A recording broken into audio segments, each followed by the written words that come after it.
All right, so this is story time and a scripture reading. When I was a kid at Christmas time, my mother had my brother and I memorize scripture verses that we would share prior to opening up our presents. And we actually had a CD called Scripture Rock, which helped us memorize a lot of the different scripture verses. But, you know, as kids get older, they tend to push the envelope a little bit. Well, one Christmas, I believe this is the beginning of the end of us needing to memorize scriptures to open presents.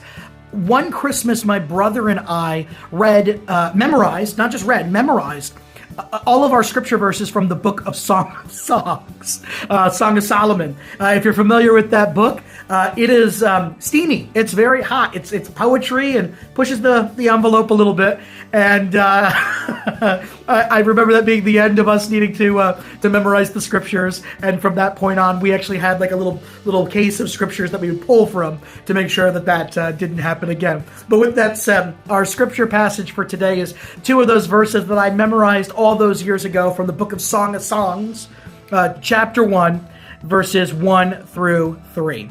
And it reads, Solomon's Song of Songs. Beloved, let him kiss me with the kisses of his mouth, for your love is more delightful than wine.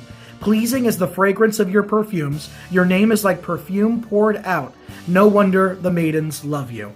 And I'm going to stop it there. But with that said, that is one of the books of the Bible brought out in a scripture reading. And thank you for joining us for my humorous story and some verses from Song of Songs, chapter 1, verses 1 through 3.